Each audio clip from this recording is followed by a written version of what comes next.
अजयला आज ऑफिसला जाण्यासाठी उशीर होत होता.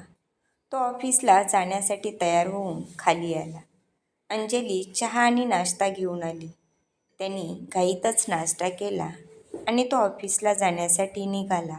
तोच अंजलीचा पाठून आवाज आला, "अरे, डब्बा तरी घेऊन जा." तो पाठीमागे वळाला आणि तिच्या हातातून डब्बा घेऊन निघाला. थोडे पुढे जाऊन परत पाठीमागे वळाला. आता काय, तर चावी विसरली होती. तोच अंजली पळत आली आणि त्याच्या हातामध्ये चावी दिली. तोच अजय हसला आणि तिला मिठी मारून बाहेर निघून गेला. एकदा अजय ऑफिसला गेला की दिवसभर अंजली रिकामी. आज तिला घरात काहीही काम नव्हतं. काय करावे हे सुचत नव्हतं, म्हणून तिने घर आवरायला घेतलं. बरेच दिवस झाले घराची स्वच्छता केली नव्हती. तिने तिच्या रूमपासून सुरुवात केली. इकडे ऑफिसमध्ये अजय पोहोचला होता आणि आता दुपार होऊन जेवायला सुट्टी झाली. अजय नेहमी जेवणाच्या वेळेस अंजलीला फोन करायचा. आजही त्याने तिला फोन केला आणि तिच्याशी गप्पा मारत मारत तो जेवू लागला. त्याचं जेवण संपलं आणि त्याने कॉल कट केला. अंजलीनेही तिचे काम पटापट आवरून घेतले आणि फ्रेश होऊन थोडंसं जेवून टी व्ही बघत सोफ्यावर बसली. संध्याकाळचे 5 वाजत आले होते. तिचे लक्ष घड्याळाकडे जाताच तिने टी व्ही बंद केला आणि उठून कामाला लागली. दिवे लागण्याची वेळ झाली. अंजलीने देवाला दिवा लावला. दिवा लावून ती अजयची वाट बघत बसली. तेवढ्यात तिचा फोन वाजला.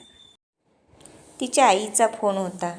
आज खूप दिवसानंतर ती आईशी बोलत होती. त्यावेळेस आई म्हणाली, "आज संध्याकाळी माझ्याबरोबर बाहेर येशील का?" ती हो म्हणाली आणि फोन कट करून अजयला फोन लावला. परंतु अजयने तिचा फोन उचलला नाही. परत फोन लावला, परंतु परतही उचलला नाही. मग ती तशीच आईबरोबर बाहेर गेली. सर्व खरेदी करेपर्यंत रात्रीचे 9 वाजले. तिला वाटलं अजय घरी आला असेल आणि तो रागवेल, म्हणून तिने त्याला कॉल केला. परंतु तरीही तिचा फोन त्यांनी उचलला नाही. शेवटी मग ती तशीच घरी आली. घरी येऊन ती पाहते तर घरीही तो आला नव्हता. मग तिने स्वयंपाक केला. रात्रीचे 10 वाजले तरीही अजय आला नव्हता. परत तिने अजयला फोन केला, परंतु तरीही फोन उचलला नाही. आता मात्र तिला काळजी वाटू लागली. जवळजवळ 11:30च्या आसपास तिचा फोन तिने पाहिलं तर आईचा फोन होता. तिला वाटलं होतं की अजयचा फोन असेल, परंतु नाही. आई म्हणाली, "अंजली, तू पटकन घरी ये. काय झालं तर ते विचारू नको. इथे आल्यानंतर सांगेल." तिने गाडी काढली आणि आईच्या घरी निघाली. जवळजवळ 12 वाजता ती आईच्या घरी पोहोचली. तिने दारावरची बेल वाजवली आणि दरवाजा ओपन झाला. तिने आतमध्ये पाऊल टाकले तर पूर्ण घरामध्ये अंधार होता. ती इकडे तिकडे पाहू लागली. तेवढ्यात तिच्या खांद्यावर कोणाचा तरी हात जाणवला. तिने पाठीमागे वळून पाहिले. तोच घरातील सगळ्या लाईट लागल्या आणि एकच आवाज झाला, "हॅपी बर्थडे." आज तिचा वाढदिवस होता आणि त्यांच्या लग्नाची फर्स्ट ॲनिव्हर्सरी. अजयने तिला न माहीत होता तिच्या आईच्या घरी सर्व तयारी केली होती. आज दिवसभर तो त्याच कामात असल्यामुळे त्यांनी तिचा फोन उचलला नाही. त्यानंतर तिची आई तिला रूममध्ये घेऊन गेली. तिला तयार व्हायला सांगितले. ती तयार होऊन खाली आली आणि केक कट केला. त्यानंतर सगळ्यांनी मिळून जेवण केलं आणि तोपर्यंत रात्रीचे 1 वाजले होते. त्यानंतर ते दोघे घरी जायला निघाले, कारण दुसऱ्या दिवशी ऑफिसमधल्या लोकांसाठी त्यांनी पार्टी ठेवली होती. ते दोघे घरी आले आणि बेडरूममध्ये जाऊन आराम करू लागले. दुसऱ्या दिवशी सकाळी ज्यावेळेस अंजली उठली त्यावेळेस पाहिलं तर तिच्या शेजारी अजय नव्हता. ती उठून तयार होऊन खाली आली तर अजय किचनमध्ये चहा नाश्ता तयार करत होता. ती आतमध्ये गेली तर त्यांनी तिला बाहेर बसण्यास सांगितले. तो स्वतःच्या हाताने तिच्यासाठी चहा नाश्ता करून घेऊन आला.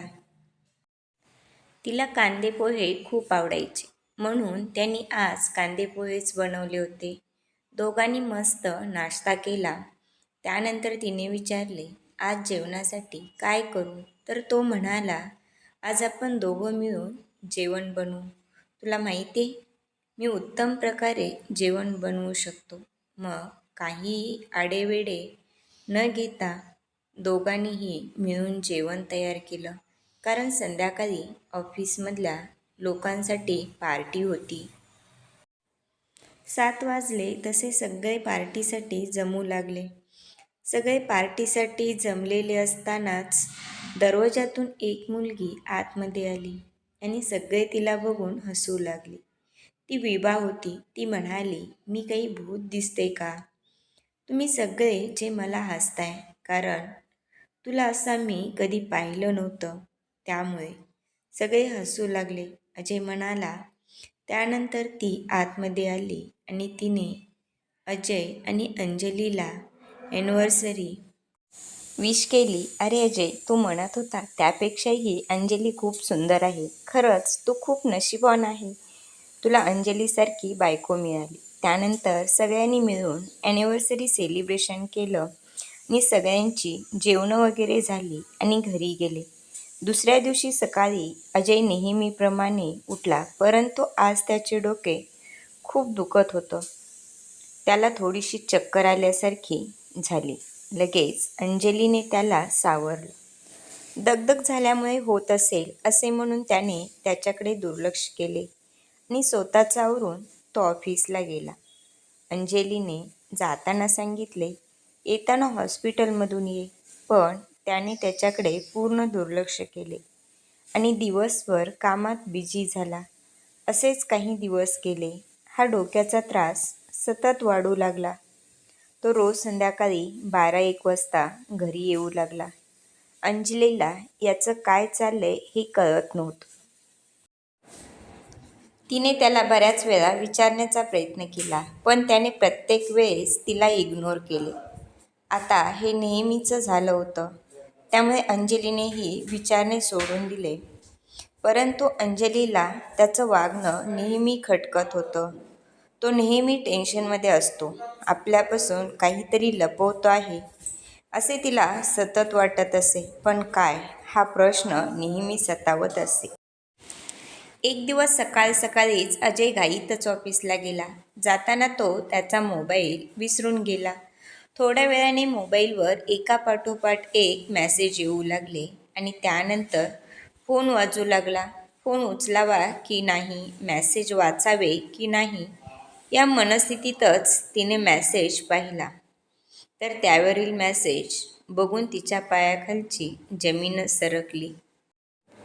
त्यानंतर वाजणाऱ्या फोनवरचं नाव बघितलं आणि ती डोकं धरून खाली बसली. अजय असे काही करेल असं तिला वाटलं नव्हतं. तरीही तिचा त्याच्यावर विश्वास बसेना. तो आल्यानंतर त्याला विचारू असं ठरवून ती तिच्या कामाला लागली. तिचे कशातच लक्ष लागत नव्हते. संध्याकाळ झाली. ती अजयची वाट बघत सोफ्यावर हॉलमध्येच बसली. रात्रीचे 1 वाजले होते. अजय घरी आला आणि समोर तिला पाहिलं. त्याला कल्पना होतीच आज ती आपली वाट बघत असणार. तो तिला इग्नोर करून तसाच वर बेडरूममध्ये जाऊ लागला. तोच तिने त्याला पाठवून आवाज दिला. तो पाठीमागे न बघता तसाच उभा राहिला. ती उठून त्याच्यासमोर येऊन उभी राहिली. त्याच्या डोळ्यात डोळे घालून पाहू लागली. त्याने नजर चोरली. ती शांतपणे त्याला बोलली, असं काही होतं तर तू मला एक वेळेस बोलून तरी बघायचं. मी हसत हसत तुमच्या दोघांमधून गेले असते. तू खुश राहावं एवढीच माझी इच्छा आहे. ती असं काही बोलेल याची त्याला कल्पना नव्हती. ती किती आपल्यावर प्रेम करते हे त्याच्या लक्षात आलं होतं. पण तो आता तरी काही बोलू शकत नव्हता. पुढे तीच म्हणाली, असं जर असेल तर मी तुमच्या दोघांमध्ये अडथळा बनणार नाही. त्याच्या डोळ्यात पाणी आले, परंतु त्याने ते शितापीने लपवले आणि तो म्हणाला, होय, आहे माझं विभावर प्रेम. मला तिच्याशी लग्न करायचं आहे. मला तुझ्याकडून सुटका हवी आहे. तिला त्याच्या बोलण्यावर विश्वास बसेना, परंतु तिने स्वतःला सावरले आणि ती म्हणाली, ठीक आहे. त्यानंतर ती म्हणाली, माझ्या प्रेमामध्ये काही कमी पडलं असेल, की मी कुठेतरी कमी पडली असेल. त्याला फार वाईट वाटले. तरीही तो म्हणाला, मला काही माहीत नाही, पण आम्ही दोघं एकमेकावर खूप प्रेम करतो. अंजलीने बराच वेळ विचार केल्यानंतर अंजली आतमध्ये आली आणि तिने आपली बॅग भरली आणि ती काहीही न बोलता घराबाहेर पडली. बाहेर गेल्यानंतर तिने एक वेळेस पूर्ण घरावरून नजर फिरवली आणि तशीच तिच्या आई-वडिलांकडे निघून गेली. दारात गेल्यानंतर तिने दरवाजावरची बेल वाजवली आणि आईने दरवाजा खोलला.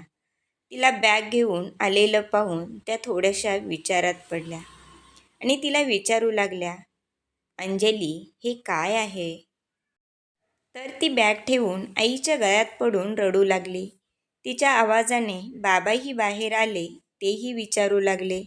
घडलेला जो प्रकार आहे तो सर्व प्रकार तिने आई-बाबांना सांगितला. बाबा म्हणाले, शांत हो बाळा, मी अजयला जाब विचारेल याबद्दल. परंतु ती म्हणाली, नाही बाबा, तुम्ही कोणीही त्याला काहीच विचारणार नाही.